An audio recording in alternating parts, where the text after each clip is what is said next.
Well, hello. Well, looks like your boy done fell on some hard times. That's right. I ain't gone yet. I'm still around, unfortunately, but I've been relegated to handling the others, unfortunately. But you know what? That's perfectly fine. I'm content with this because it's time to talk about Bound for Glory. That was a mighty fine show I saw.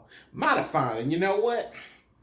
Gotta hand off to them boys. As far as solid consistency in both their booking, storytelling, and in-ring action, as well as giving me some worthy debuts and giving me some worthwhile matches and what not to bite my teeth into, as well as their ability to adjust, I will definitely say that this was a show worth watching.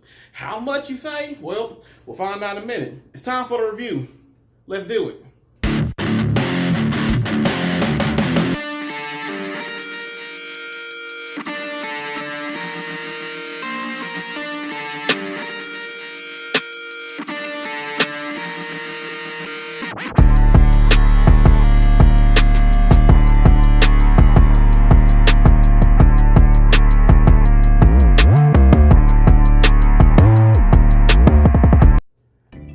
Now then, one nice thing to point out too with this pay-per-view is the fact that Don Callis makes his return to commentary. Now I'm not sure if this is a permanent fixture or if this might be a special feature for their pay-per-views, but it is nice to have Don back in commentary. He is the best commentator in that company.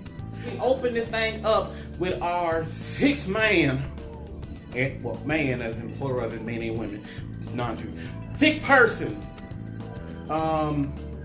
match for the X Division Championship. Currently in the hands of Rohit Raju, and through his sly trickery and connivingness, as well as his means to find a way to be chicken shit, or as I like to call it, a chicken, to find a way to chicken out of every situation, he found himself up against six competitors without the need for him to lose. Now then, if you watch an X Division match, and especially for the title, especially on pay-per-view, then the X Division, you're going to expect one or some things that you need to have. You need to have move sequences, major highlights, and fast-paced action, which we got in full. On top of the fact that there's a story, which is good.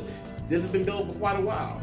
The sequencing, while a bit extra, is still a lot. I'm the type I like to have extra on my plate and be able to put some away if I don't want no more. You know what I'm saying? So all the extra sequences, nice high spots, everybody get to shine, especially Grace with her having a big moment with her fellow big person, Willie Mack, as those two are the biggest competitors in this match.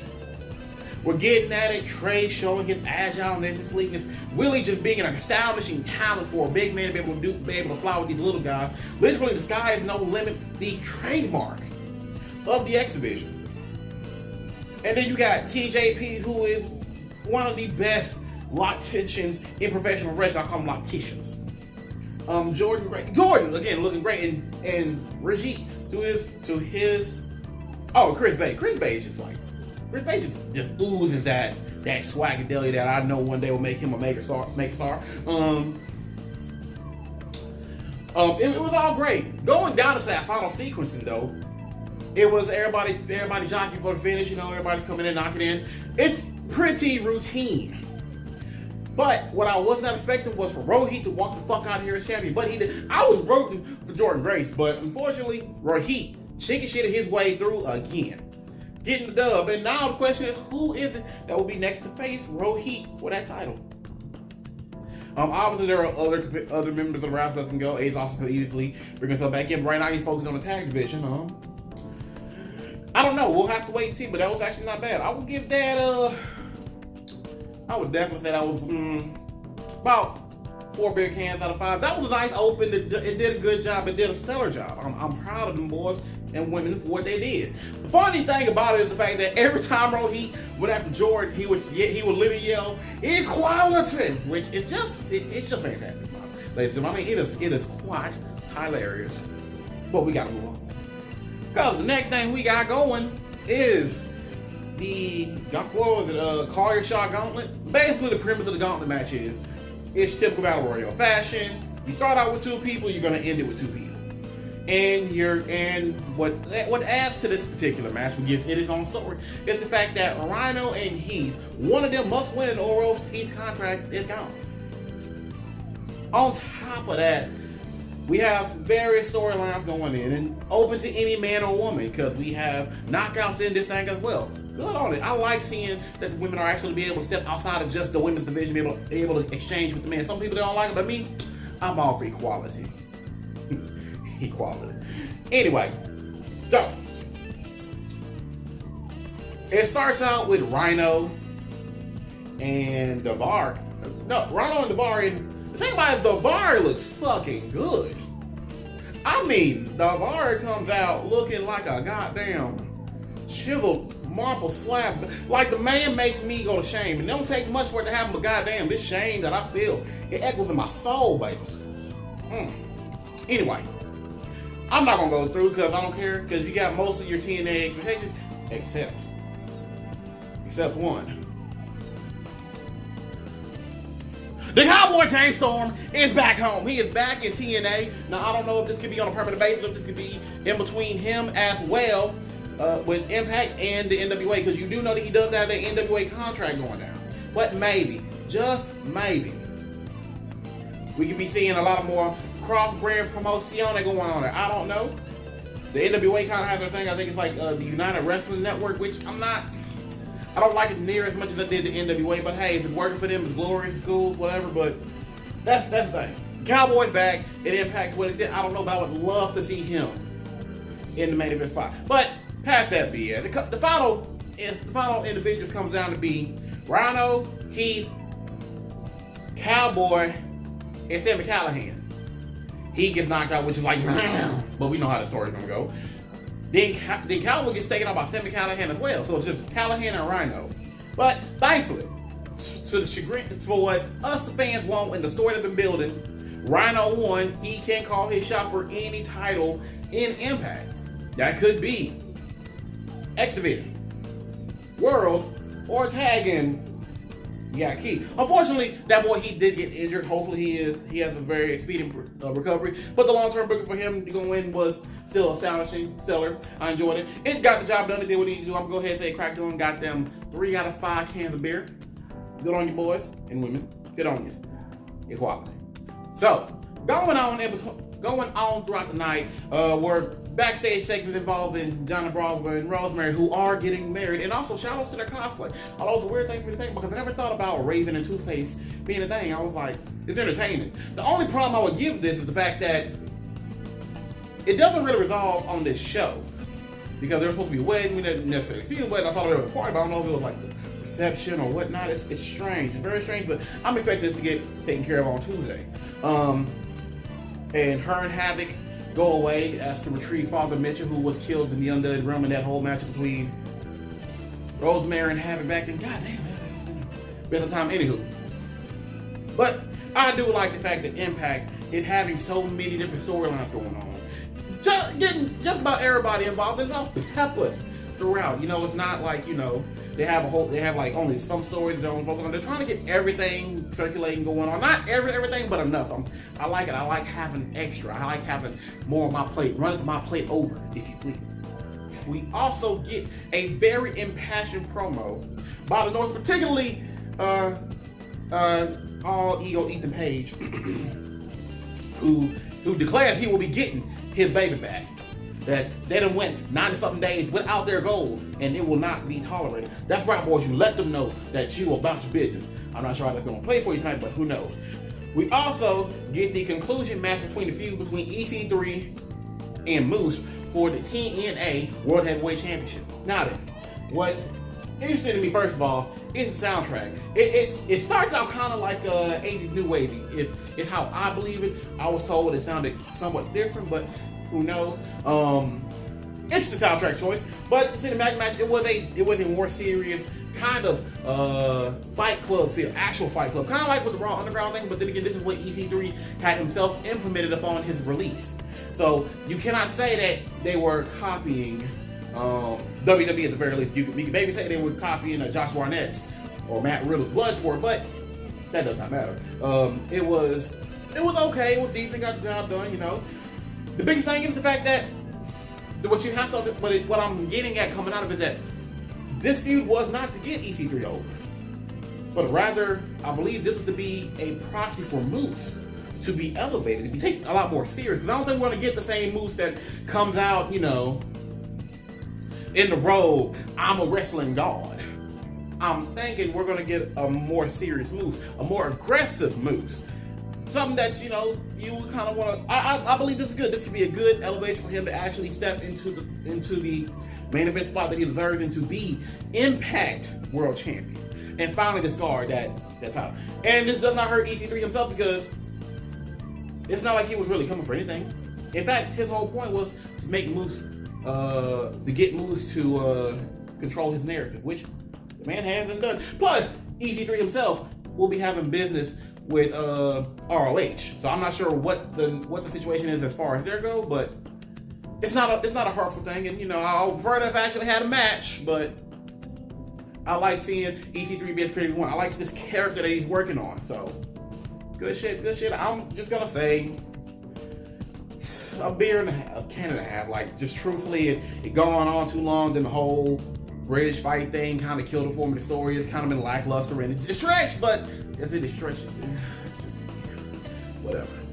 Now, following that, we get a recap of the Hall of Fame ceremony for one Ken Shamrock, who himself was inducted by Dwayne "The Rock" Johnson, the biggest star to really ever be on Impact / TNA television. And literally, I'm not even saying in ring, I'm just period. There's no person bigger than that. So it's a good thing, you know, and they kind of milked it throughout the night a little too much. Well, not much, but I'm just like, you didn't have to like keep frames. So I honestly didn't feel like they even needed to have that. They could have had his own separate thing or whatever, but you know what? It was a favor for Kenny. It's cool.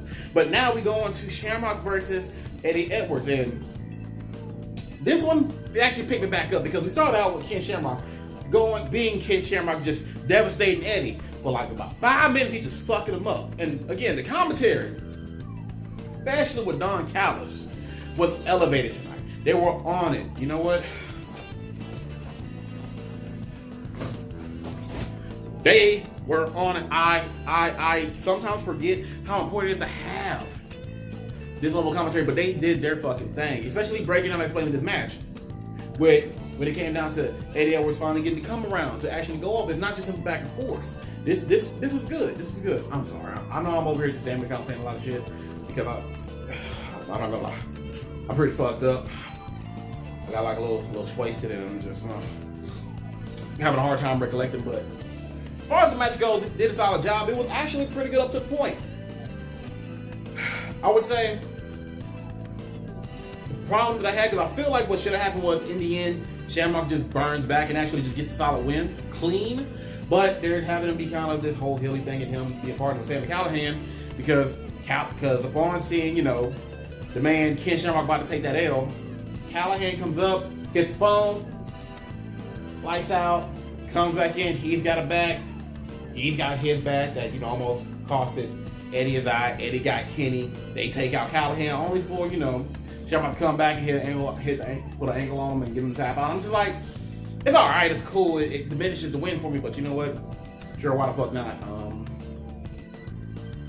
I go ahead and chuck this 1 2.5 Ks. Like, I don't know. I felt like there could have been a bit. It was good. It just did not need that ending. That ending kind of stabbed with him. But I'm not gonna take away from the match itself. The match was good. Solid work. Now then, one of the big matches that I've had a very good build going throughout is this 4-way tag for the Impact World Tag Team Championships.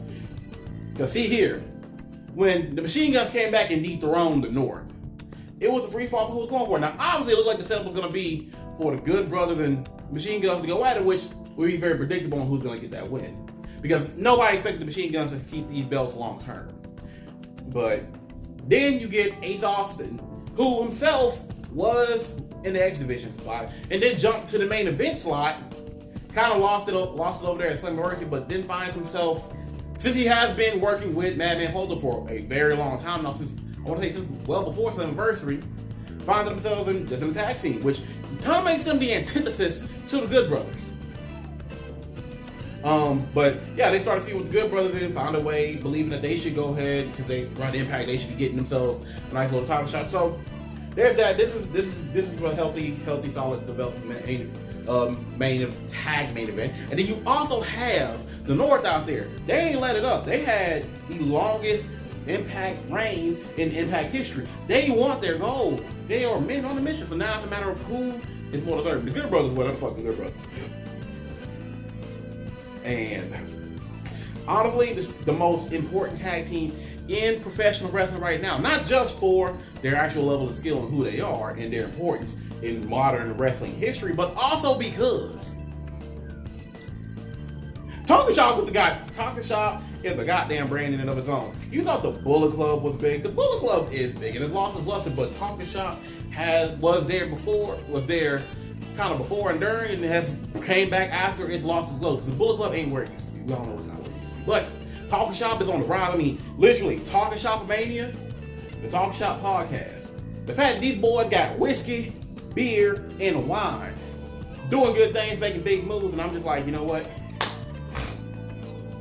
They literally will be having gold around their waist sooner rather than later, especially in North America. But then it comes to the match. Because before the match even starts, the North jump the machine guns, they fucking take out Shelley. Unfortunately, he cannot compete, but Chris Sabin says, you know what, I'm going to go ahead and do it. I'm not gonna let y'all stop me. Y'all gonna pay for what you did. And get his ass completely swamped for like the first 5 to 10 minutes of this match by both heel teams. And I believe that this is definitely the send-off for the machine, for the send-off for the Motor City Machine Guns, because because I think Chris Sabin is probably the one that's actually going to be done. Because Chris Sabin himself took on a backstage role and really took a major back step from wrestling. Alex Shelley himself still has wrestled and continue to, and most likely will continue to for some time. So this makes sense. I can see it. And if you're going to have Sabin have his last hurrah, this is definitely a good way to go out. Because this is a great performance by him. But yeah, that goes in when the Good Brothers find a way and they start clearing house and everything. But Shelley, after catching a lot of his wind, really goes in and starts taking out still really starts handling on machine gun, handles on both heel teams, and is really, really a key player from the midway to the end of this. I liked it. But the heels, they fucking find themselves like really in sync and just making shit work until they actually have the natural fallout. And going into the final sequence, it's a mad dash for who's gonna get it. And what it comes down to is the fact that, you know what, North, they wanted it way more than anybody else. Because as soon as Good Brothers started doing the thing and taking care of everybody, it was like, nah, get the fuck out. Hey, Sabin, bring that ass here, boy. He gets taken to town. 1, 2, 3, the North get their belts back. But in the way that it ended, you know that they're about to go into the feud with the Good Brothers. So I don't know. I'm happy to see it, but this also could be leaving them up because we all know the Good Brothers themselves. The moment they get the chance to, they're going back to Japan. So as soon as those bands are up and they can travel back to Japan, oh yeah, it's on and popping over there. But until then, Impact's about to get a lot of work. This was actually solid. I enjoyed it. It was very entertaining. Solid as the ring work, and like I said, if this is going to be the end for the Machine Guns, this is a great way for people to go out. The build up into intertwine that led to here was just so much. So I'm gonna have to give this one a solid 4.5, 4 out of 5 cans. Like, it was good. It was really good. Good. Now I'm waiting to see what's going to happen next with y'all. It's time for the Knockouts title match. Deonna Purrazzo comes out as champion, which I believe to be odd, and then Kylie Ray's music hits, but we don't see Kylie Ray. Now, there's no explanation as to what happened to Kylie Ray, but the thing is that I am stuck on whether or not this was done purposefully or if this was a contingency, just in case, because Su Yung found herself coming down the ring. Now, for y'all who don't know Su Yung is a bad bitch. I mean, you don't want to fuck with Su Yung in the ring. She will fucking fuck you. I saw her go at it with Jordan Grace in person. It was like my first wrestling show they main evented. It was freaking awesome. Like I said, we're going to see that match later tonight, 6 or 7, I believe. Anyway, that woman is very vicious. And the slow return to Su Yung being built up, I am proud and happy of it. I should have expected more of it recently because they now that I think about it, they have been talking about her making a comeback for a little bit. So this is interesting with the way they did it. But however it goes, Su Yung comes in and she's like fucking owning Deonna. Deonna don't want no part of it. She's trying to back the fuck out. She can, then every time she don't get her hands on her, she's getting fucked up. Until Kimberly decides to get her ass in the middle of things and goes ahead and intervene, giving Deanna her chance to like try and come back on one Su Yung or Susie. But you know what? Whew, that ain't the one you want to fuck with, because even though Susie, when Su Yung, upon making the comeback, is just whipping that ass, just smack, smack, smack, smack, smack, smack, smack. Until Deanna finds herself kicking out the ref, then Kimberly comes in, has to get involved. Deanna comes in and, you know, is just over here trying to fuck up Sue. They're trying to go for the arm that she had already broken. Chair Spot get involved, and Sue said fuck all that. She powered up. She had the power state on her end, because guess what? Blood miss to Kimberly, get the fuck out the ring. And Deanna, you fucked up, girl. You did too much. You just couldn't get it done, and now you had to go for that kill switch. 1, 2, 3, drop out, get your GD, because Su Yung is Knockouts champion once again. Very unexpected, very unprecedented, and literally, if this was a contingency plan put in place, just in case, that actually managed to weave into the story was great, solid. I can't even be mad at it. This gets 4. This gets 4 for me. 4 for me. I would say it was good. It was thoroughly enjoyable. Thank y'all so much. But now the big build. The build that's been going on since Slammiversary. Impact World Championship on the line.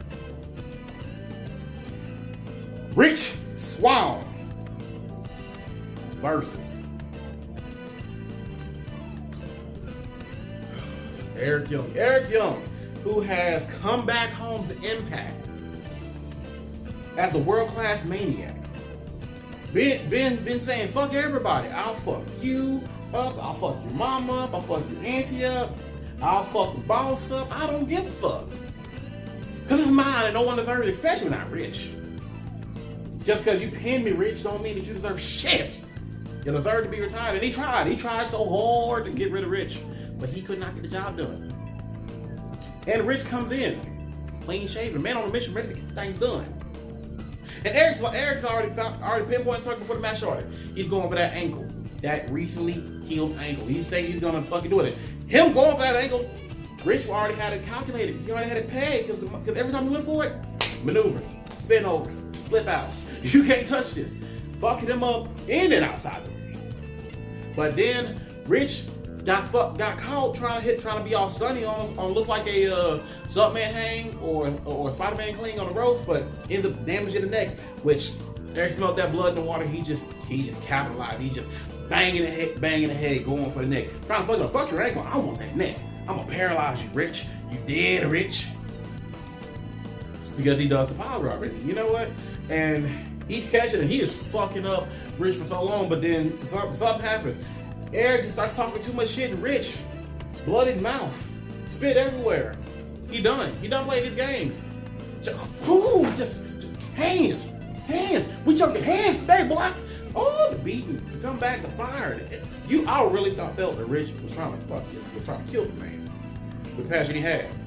Lo and behold, through the unexpected but expected means, he pulls it. He does it. 1, 2, 3. Rich Swann is your Impact World Champion right now. I believe the third champion in the TNA lineage to be African American World Champion, but second to be Impact World Champion behind Bobby Lashley, and before that behind Ron Killings. This is good. This was actually nice. I would say that was a good main event. It was solid. It was built up, and I was not disappointed. I was very satisfied with the end result. That one gets a nice little 4 cans out of 5 for me. I'm just saying. That was nice. The show itself was good. Not much I can complain on. I mean, I can say that. Oh, right. And they've also announced that we're going to be getting the Knockouts tag titles coming back, and they will be fought for at Hard to Kill next year. Good on it. Good shit. So, how would I grade the show throughout? I say for everything we got, given, build, this show itself was worthy of 4K. 4K, if I was thinking maybe 3.5, but nah, it did a good ass job getting everything done. It was solidly booked from beginning to end. Some stuff I didn't like, in particular the cinematic fight between EC3 and Moose. But other than that, it was still a very enjoyable show. Honestly, if y'all can, please give a watch and support Impact. And if you do find yourself on Twitch on a Tuesday without much to do, watch Impact Wrestling. That's how I find myself watching it. Or if you have Access TV, give it a shot. Impact is still consistently good, decent enough to watch. Keep it coherent. It's not nothing ridiculous without having to rely on star power like they did back in the TNA days. Honestly, it's all good shit. Good show. I'm about to go because I'm tired. So y'all have a good one. I'm gonna go sleep this hanger off. I'll talk to y'all later. Peace.